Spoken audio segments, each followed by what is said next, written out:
Bonjour bandeko nanga nyonso. Bonjour ba Congolais. Toujours le baga en français, toujours le baga en lingala. Mais je pense qu'il est très très important tout le bana Swahili. Il est très important tout le bana Kikongo. Et il sera vraiment beaucoup plus important s'il faut tout le bana dans le cadre de la pléonasme.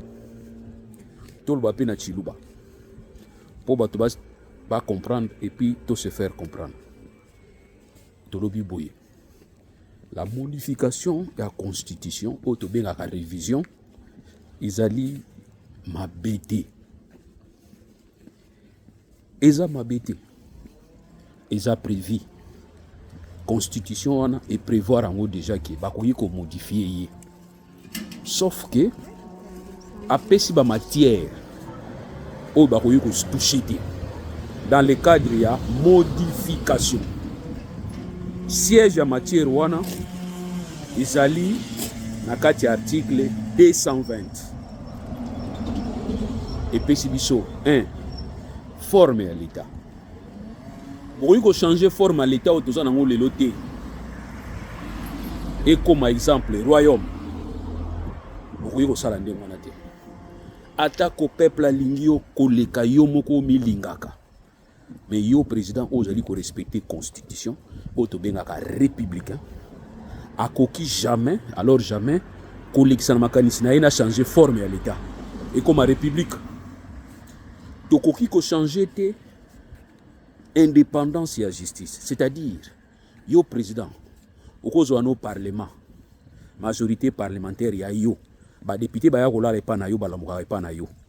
Au cause de nos gouvernements exécutif ya yo. Mais balobi ozali na obligation ya ko maintenir l'indépendance ya justice. Na tinete justice nde yango wana nde tombola kamboka. Quand on vous dit que c'est la justice qui élève une nation, ce n'est pas n'importe quelle justice. Cette justice indépendante, où il y a garantie dans la Constitution, article 220, il faut qu'on garde forme ya indépendance ya justice. Article 220. Article 220. Et puis il faudrait qu'on maintenir, qu'on modifie le système de pluralisme politique et syndical. C'est-à-dire, on ne peut pas se réveiller un bon matin pour dire que on a besoin de parti politique à Ramoko. Ou de monopartisme. Non. Il faut conserver pluralisme politique. Et puis, même pluralisme, il y a des syndicats. Donc, il y a un syndicat unique. Il faut qu'il y ait un syndicat ezala ebele. Voilà matière où la constitution et boyi ba ça la révision. Na bien révision, na changement. Alors, quand le président de la République a banni Kolukako induire le peuple en erreur, et lequel président de la République, au regard de l'article 74, d'abord au regard de l'article 69, ma PCN dit ça, il y a arbitre et bon fonctionnement de l'institution sur base de la Constitution. Et avec prêter serment l'article 74, il y a Kolobaka Boye, Ngai, Félix Tshisekedi Tshilombo, Nandimi, ko observer et ko faire observer respect à la Constitution. Oh, il y a un signe. Constitution bezayimi balitraika moko. Place ya prêter serment yango. Et puis à ko faire respecter yango. Un bon matin na Kisangani, président lobi que Constitution is amabe, papa yandi basala yango. Mais au prêter serment liboso ya nini, to prêter serment na nini. La Constitution wana oyo bengia papa ya. Donc, c'est le droit à Koukanissa. Et puis, c'est ton droit le plus élémentaire. Mais non comme une institution. Pas instituer une institution. Le président cesse d'être un politicien à partir du moment où tu prêtes serment. Au prêter serment aux assos politiciens, c'est ainsi même. Constituant les OP qui sont même, la Constitution t'interdit aux joueurs dans la parti politique. Bien que tout le monde ait dernièrement, au fond, ici, les deux partis, branches opposées, les frères ennemis de Yosogi Bizimu na Obusenka Bouya au fond ici bango au bondeli bango bafanda parce que yo zena posa ya changer constitution. bayokani. On va jouer un rôle. Mais le président va jouer un rôle à ramener qui mène à IDPS. Ça, c'est une violation intentionnelle de la Constitution. Donc, du coup, le président, au viol déjà. Moi, je parle de la modification. J'ai des mots. Moi, on a dit, il y a la modification partielle et la modification totale. Monsieur, vous voulez foutre de qui? Quand Kabila voulait, elle ne voulait pas faire ça. Quand nous avons eu des préjugés contre eux, il y a Kabila, il a respecté la Constitution. Nati n'était Kabila qui il avait mis un mythe autour, il y a silence entre Tenaki. Tobela qui liboma biso sokuganga, azana pour ça modifier la Constitution pour se représenter les sous na troisième. Je vois encore Kabila convoquer le leur, les siens, à convoquer Bango, Nakingakati. Il avait posé la question, mais qui vous dit que je vais violer la Constitution? Et pour nous répondre, Bisso, très malin chez monsieur, il va nous dire, quant à l'avenir, on est à un congrès, alors dit, quant à l'avenir politique de M. Kabila Kabange Joseph, tout est réglé dans la Constitution. Mais le tout est réglé dans la Constitution. Atiki a sali alternance là. Parce que vous croyez, ce Kabila Boya qui ne l'alternance, tout le monde salini, tout le monde tomboka, peut-être à malchance à quoi le rôle à Blaise Compaoré. Quoi qui? Effectivement, le Blaise Compaoré, le 31 octobre 2014 à quoi c'est 10 ans passés que Blaise Compaoré a quoi qui? Blaise Compaoré militaire.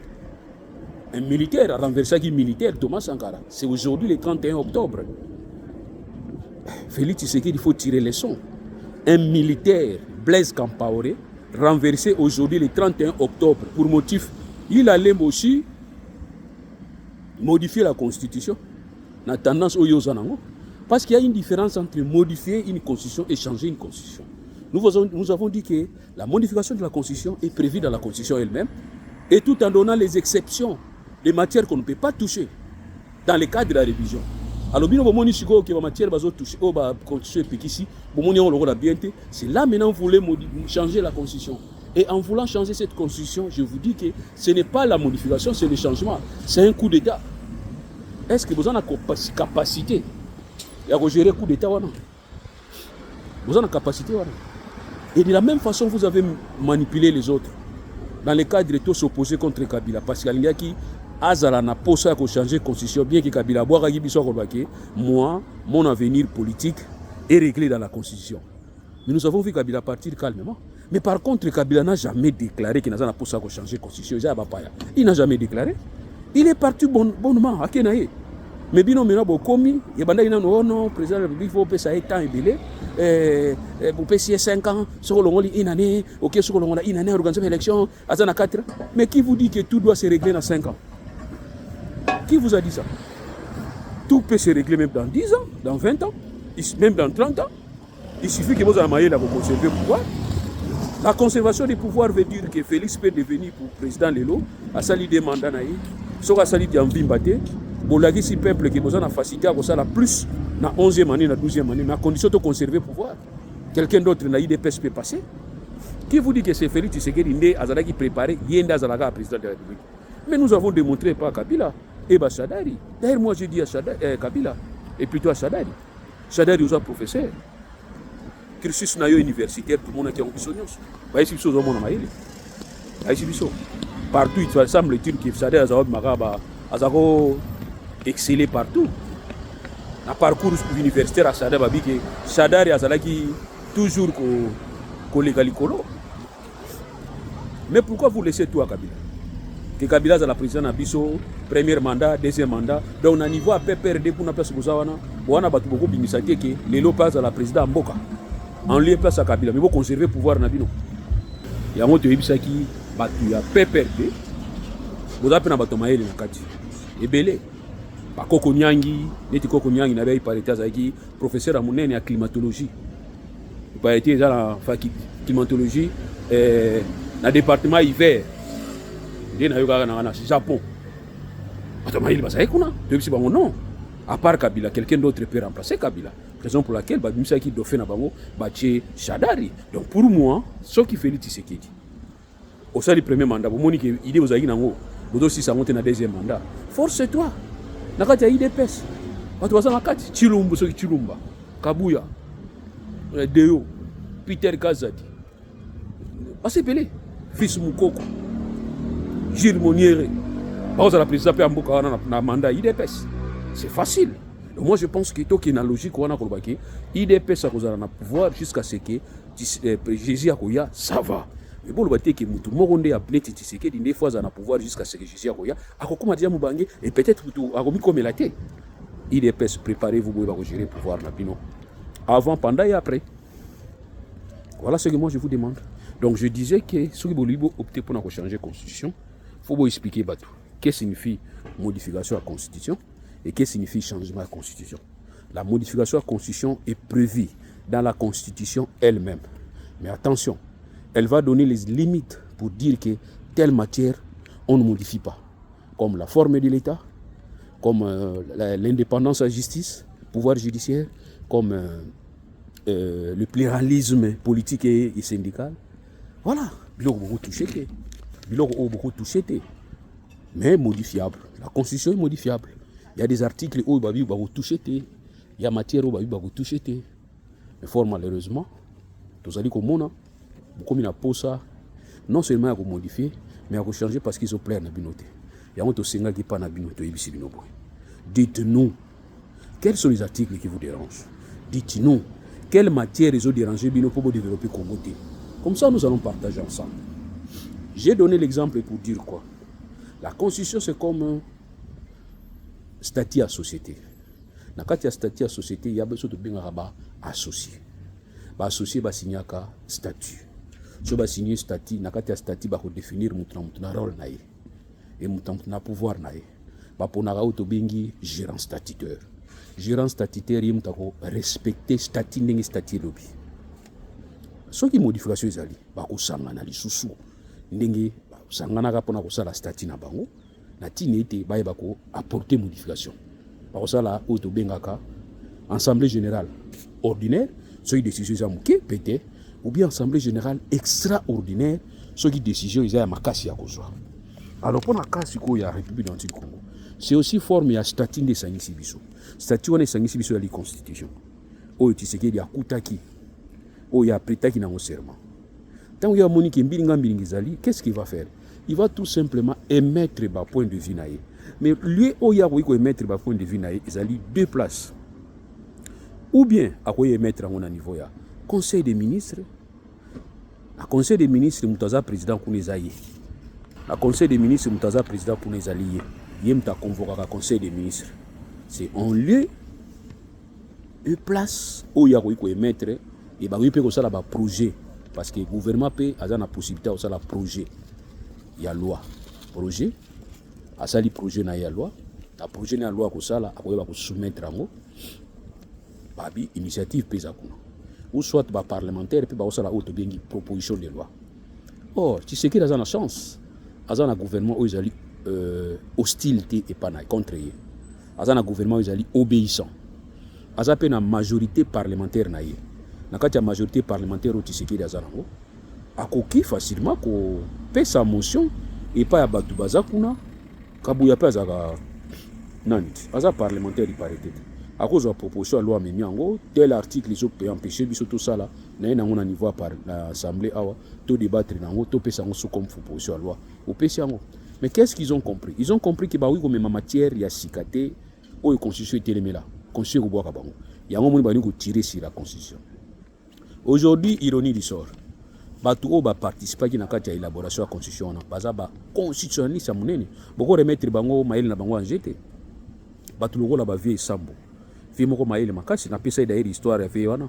Vie na tanga zotangisa biso. Vie na zotangisa biso syllabus ezate livre ezate. Azotanga makamnyo. Chapitre 1, point A. Abani ko expliquer bino na ba virgule na ba point. Ngana tombola musapi. Na tuni vie ezani. Na tuni ngase ko ngabiza quoi ezani. Qu'est-ce qui se passe? Qu'est-ce qui se passe? Qu'est-ce qu'il y a? Comment vous n'utilisez aucun support aucun syllabus, aucun livre.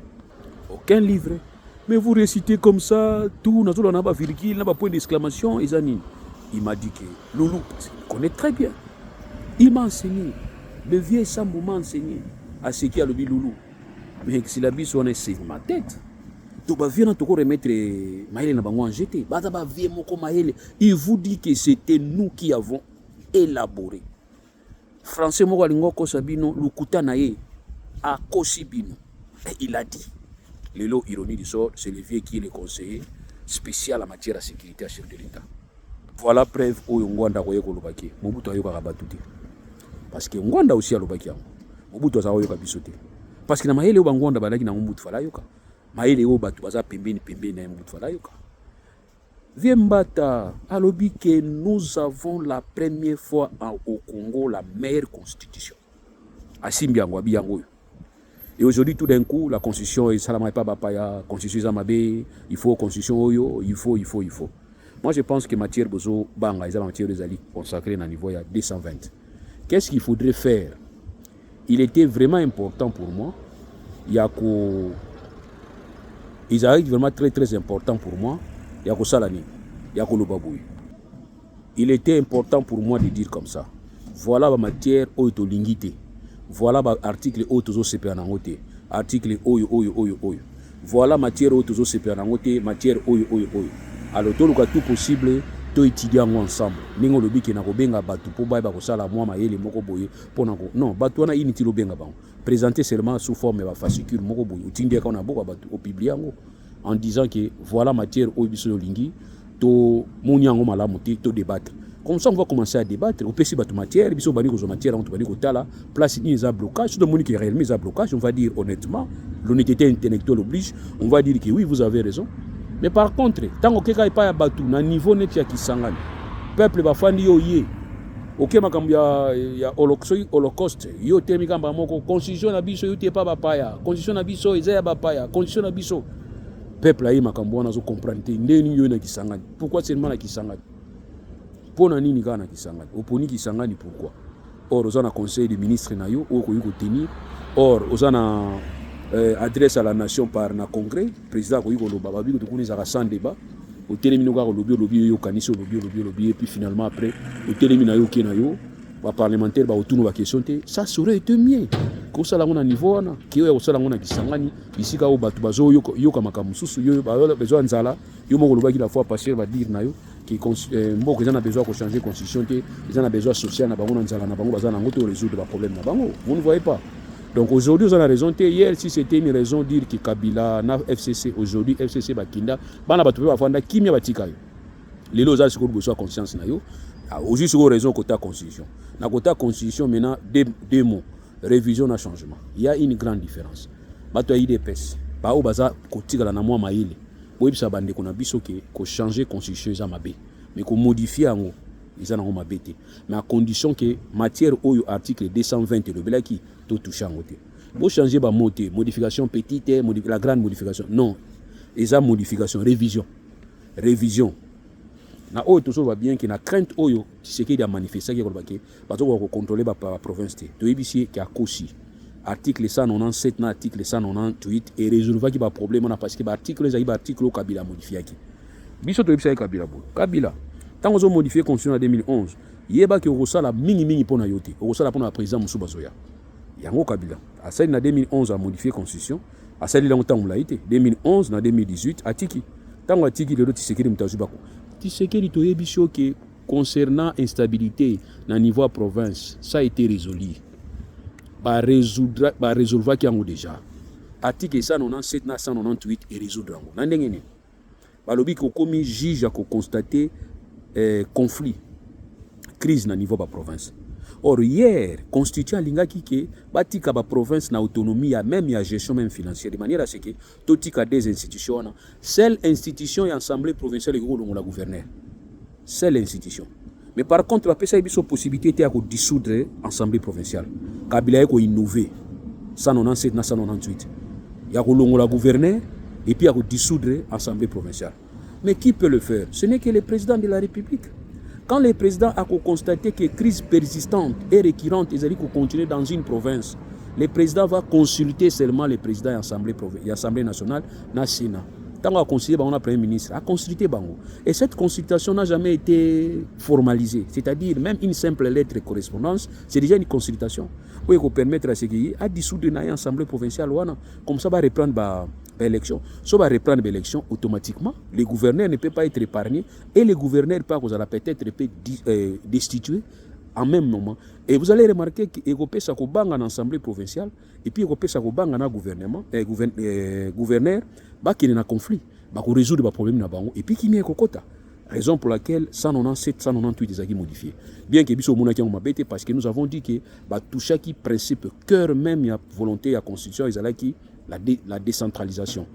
Ouais, la liberté, il y a l'administration de la province. Mais finalement, nous avons compris que la constitution en a deux facettes.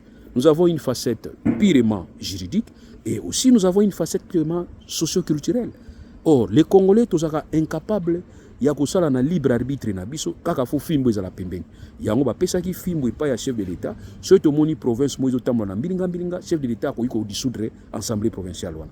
Soki tomoni province tambola na mbilinga chef de l'État akoki relever na ba fonction na gouverneur. Ça, c'était une façon de permettre biso de la stabilité. Mais ezali et lokomoko banda ba modifié en 2011 jusqu'aujourd'hui, aucun président n'a salé là. Biso une question. Est-ce que c'est pour autant instabilité dans la gouvernement dans la province de la quitté? Si ezalaki na niveau Congo central, instabilité ezalaki kuna makasi oya longwa oya tikala oya longwa et ti pouvoir parquet ko s'intéresser pour convoquer batu parce que ayoka qui soupçon ya ba corruption au biso solandaki. Mais la politique, comme on va toujours, c'est la politique qui tient la justice en état. Et la justice a été mise en état, ben voilà. Donc si on a Ifanda ici là. Or, ça aurait été un cas d'école. Cas d'école dans le sens ni. Dans le sens c'est que ceux qui procureurs, dans le dossier où il y a Matadi et il y a Nakishasa, pour frapper par rapport à la présumée corruption Zalaki, la fraude Zalaki, ça aurait été mieux parce qu'en ce moment-là, il peut s'appeler moi leçon et pas à tout comprendre que le pouvoir est là pour recadrer les choses. Le pouvoir est son indépendance. Article 220 est déjà bafoué parce que le pouvoir judiciaire est son indépendance. Président Koto Mastananga, président Kuna Mastananga, ne balwa kakao bino beyebiti na justice nyo saka ba kaka na ba chichi. Voilà. Mais or ce pouvoir est indépendant, fallait ça la mena pour na koyeba ko apaiser chef de l'État ko ba ki ko banga ti tozo surveiller province ni ne kota na instabilité to yeba hauteur ni nazali hauteur instabilité wana pouvoir ko s'occuper na ye. Voilà ce qui est important de faire. Toujours mon en France. Depuis 2012, aujourd'hui, Marie Le Pen va répondre. Na assistant Tchaki na côté Italie mandat na bango européen c'est à 2012 voilà. Donc pour dire qu'il faut laisser la justice faire son travail. Ici na zoka batu ba oganga te ki o za batu ya Macron de bazali ko instrumentaliser pouvoir justice non. Vous sentir que bazo ki ndemutamba ki no samba zo pesa ba boye na yi. C'est comme ça nous devons arriver à ce niveau là. Donc merci beaucoup na bino bosi tan ko landanga. Bo s'abonner. Quand on est abonné, pour s'abonner, tout sur la cannabis, 2 jours, 3 jours, na pesi bino moins loco, 2 jours, 3 jours, na pesi moi point de vue nanga. Et ça va point de vue nanga. Et ça va obligation te. C'est comme dans le baki, na moni bino mi bozolanda émission nanga. Mais bon s'abonner non, bon s'abonner parce que ça sera une façon pour moi ya ko préserver compte nanga.